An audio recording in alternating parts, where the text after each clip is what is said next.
You think ancient sailors were noble adventurers conquering the seas with courage and skill?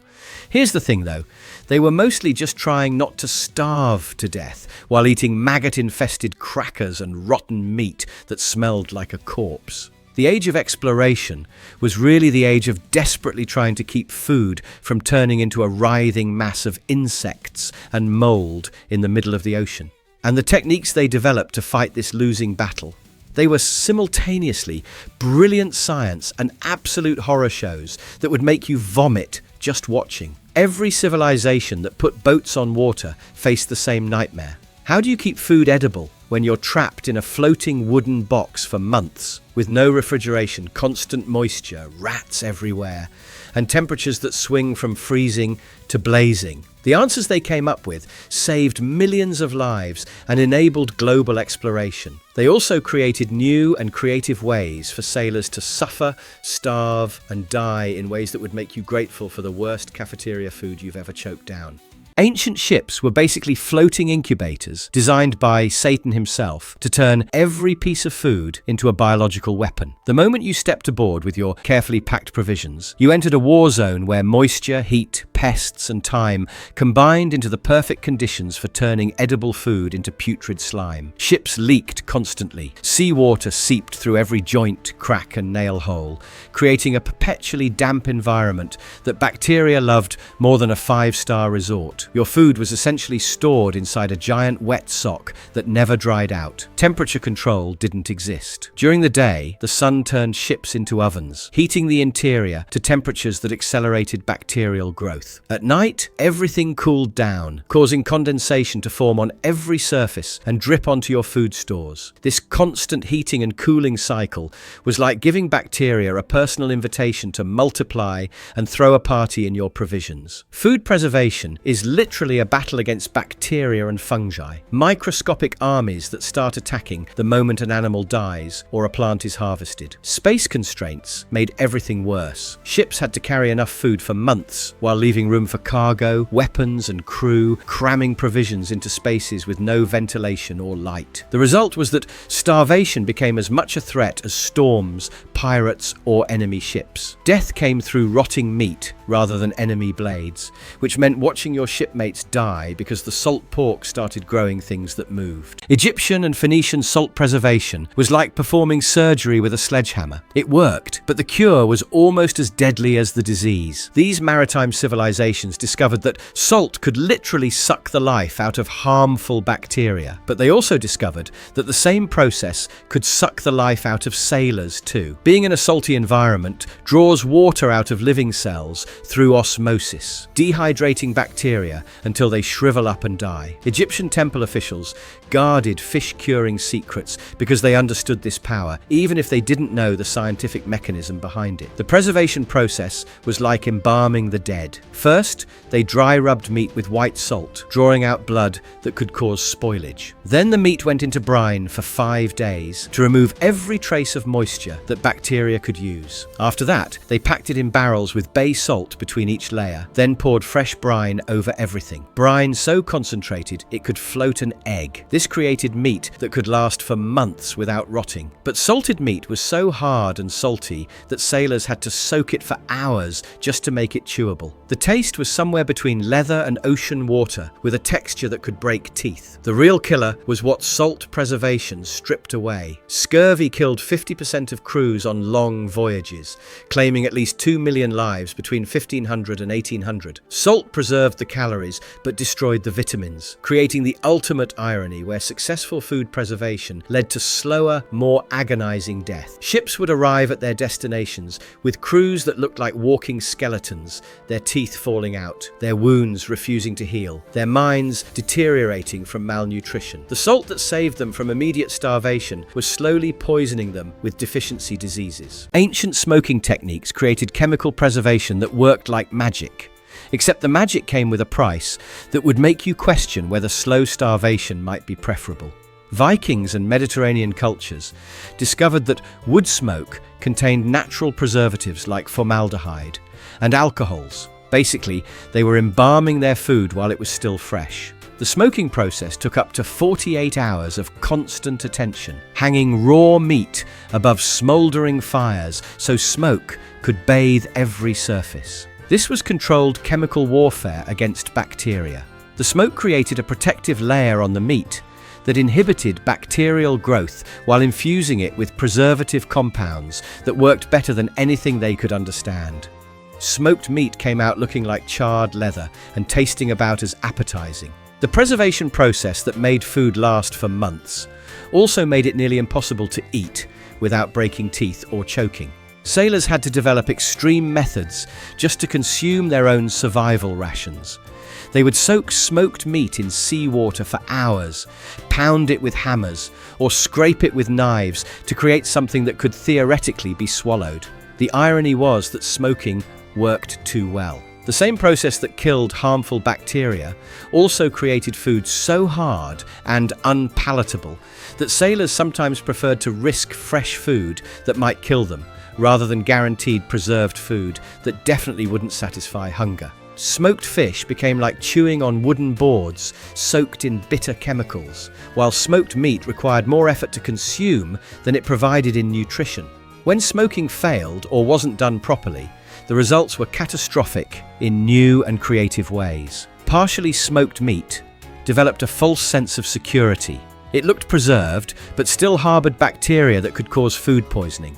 Sailors would think they were eating safe, preserved food while actually consuming slow-acting biological weapons that would destroy them from the inside. The psychological toll was almost worse than the physical one.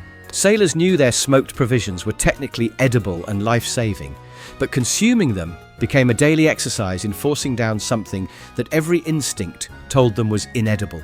Mealtime became torture, but refusing to eat meant certain death. The choice between slow poisoning and quick starvation was no choice at all. Vikings turned spoiled into spectacular by learning to harness good bacterial decay to prevent bad decay, creating foods that smelled like death but actually prevented it. This was biological warfare at its finest, using beneficial bacteria to create acidic environments where harmful microorganisms couldn't survive. Vikings fermented shark meat and herring until they smelled like rotting corpses. But these putrid delicacies could last for months while providing essential nutrients that prevented scurvy. Vikings would bury shark meat in sand for months, letting beneficial bacteria transform it into something that technically qualified as food but smelled like a combination of ammonia and sewage. Fermented foods provided benefits that fresh provisions couldn't match.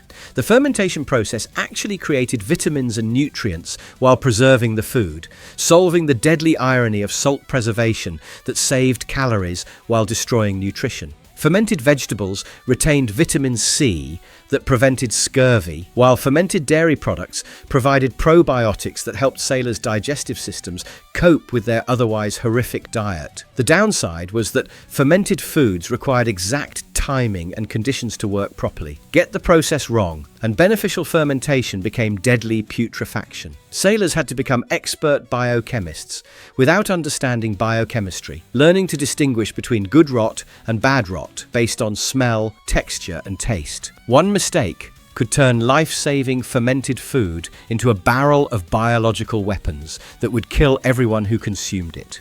The evolution from amphorae to barrels represented an arms race against moisture, pests, and time, where each innovation solved old problems while creating new and equally horrifying ways for food to spoil and sailors to suffer. Greek amphorae, Celtic barrels, and Roman storage systems were technological marvels that also became tombs for rotting provisions. Greek amphorae were engineered like ancient shipping containers, designed with pointed bases that could be embedded in sand for stability during sea voyages. Romans perfected amphora sealing by coating the interior walls with pine resin or beeswax, creating waterproof containers that could preserve their contents for months. This sealing only worked for certain foods. Oil amphorae couldn't be pitched because oil would dissolve the resin and become inedible. Celtic barrel technology revolutionized storage by using wooden staves bound with metal hoops, creating flexible containers that could expand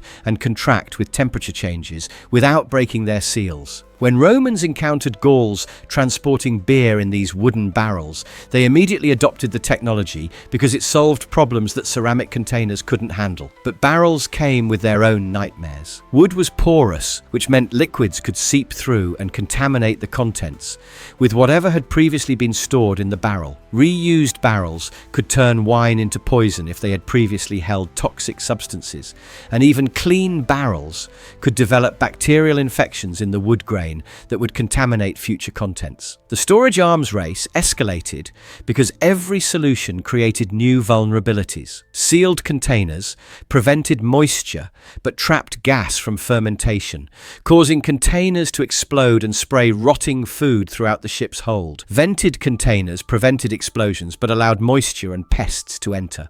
Waterproof sealing prevented contamination but made it impossible to check if contents were spoiling until it was too late. Preservation breakdown led to worm castles, ship's biscuits, so infested with maggots and weevil larvae that they moved when you touched them, creating a nightmare where your survival rations became horror movie props that could still technically keep you alive if you were desperate enough to swallow them. Ship's biscuit, also called hardtack, was supposed to be the one foolproof preservation method: flour and water baked until it was harder than wood and drier than bone. If kept dry, was an impossible condition on ships where everything was constantly damp.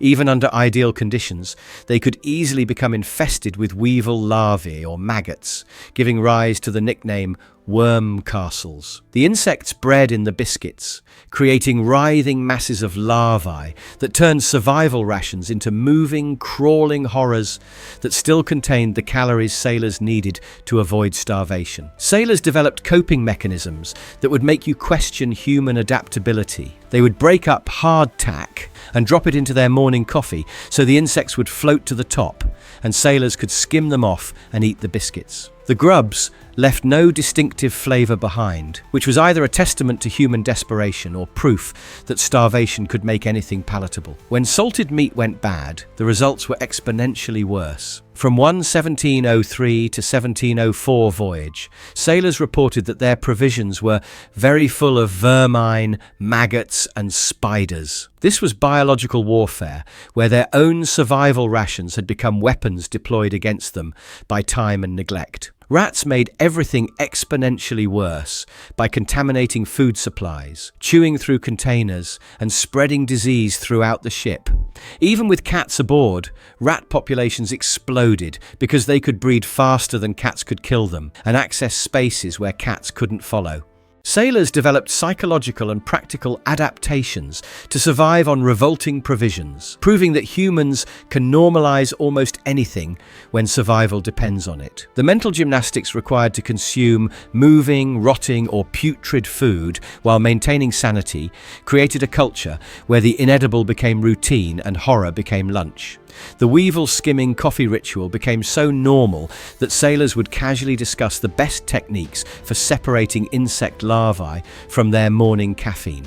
Others preferred to simply dim the lights and try to choke down hard tack, weevils and all, reasoning that the protein from insects might actually improve their diet. When you're slowly dying from malnutrition, maggots start looking like dietary supplements rather than contamination. Rat consumption became medicinal rather than desperate. Some sailors even viewed rats as a source of health on board, attributing their comparative immunity from scurvy to regular consumption of rat soup, essentially turning pest control into nutritional therapy. The psychological adaptation was perhaps more impressive than the physical tolerance. Sailors had to train themselves to ignore every natural instinct that told them spoiled food was dangerous. They learned to evaluate food based on caloric content rather than safety, accepting that some degree of food poisoning was preferable to certain starvation. This conscious decision-making extended to desperate measures like boiling seawater to add to food, choosing long-term kidney damage over immediate spoilage. The cultural normalization of horror created shipboard communities where complaining about food quality was seen as weakness rather than reasonable response to consuming biological hazards. Sailors who couldn't adapt to eating moving, moldy, or putrid provisions were branded as unsuitable for sea life, creating social pressure to tolerate revolting conditions and actively embrace them as proof of maritime toughness. The preservation principles discovered through maritime desperation still govern modern food science, connecting ancient survival techniques to contemporary kitchens through an unbroken chain of salt, smoke, and acid that spans thousands of years of human ingenuity born from necessity. Salt preservation techniques, perfected by Egyptian temple officials and Phoenician traders, became the foundation for modern curing processes. The same osmotic principles that drew moisture from meat in ancient barrels now preserve bacon, ham, and jerky in modern facilities. The brine concentrations that could float an egg in Roman amphorae evolved into precisely calculated sodium solutions that extend shelf life while maintaining food safety standards that ancient sailors could never achieve. Smoking technology that Vikings used to create chemical preservation with formaldehyde and alcohols became the basis for modern smokehouse operations. The hardwood requirement that ancient sailors discovered through trial and error, avoiding softwood pitch that creates bitter films, remains standard practice in contemporary smoking operations. Fermentation science that turned Viking shark meat into putrid but nutritious survival food evolved into modern probiotics, yogurt production, and controlled bacterial cultures that improve health rather than just preventing starvation. Container technology progressed from Greek amphorae through Celtic barrels to modern shipping containers, but the basic principles of creating sealed, stable, portable storage remain unchanged. Even the failures taught lessons that modern food science incorporates. The vitamin deficiencies that killed sailors, despite successful calorie preservation, led to understanding nutritional requirements that inform modern fortification programs. The weevil infestations that created worm castles from ship's biscuits drove development of pest control and storage technologies that prevent insect contamination in modern grain storage. Ancient desperation created techniques so effective that thousands of years of technological advancement haven't fundamentally improved on the basic chemistry of drawing moisture from food, creating hostile environments for bacteria, and controlling decomposition through controlled chemical processes. Modern preservation focuses on palatability and nutrition, as well as longevity, while ancient techniques prioritized survival over everything else. Every time you open a bag of beef jerky or crack into a jar of pickles, you're holding the ghosts of 1,000,000 dead sailors in your hands. Those ancient mariners who choked down maggot-infested hardtack and forced themselves to swallow putrid fermented shark meat bought your convenience with their suffering. They died slowly from scurvy so we could understand vitamins. They poisoned themselves with salt so we could perfect curing. They endured horror so we could have snacks. The next time you complain about airline food or reject a bruised apple, remember that sailors once considered weevil-infested crackers a luxury meal. They watched their teeth fall out from vitamin deficiency while successfully preserving calories that kept them alive long enough to map the world. Their desperate experiments with salt, smoke, and fermentation created the foundation for every preserved food in your kitchen. We live in a world where food preservation means keeping things fresh and tasty rather than just technically edible. Ancient sailors created that world by accepting that survival meant consuming things that would make you vomit just to look at. They turned starvation into science, horror into sustenance, and desperation into the global food system that feeds billions today. The war against rot and time continues in every refrigerator, every smoker, every pickle jar. We're still fighting the same battle those ancient mariners fought, except now we have the luxury of caring about taste instead of just avoiding death. They gave us that luxury by paying the price in suffering, one putrid meal at a time.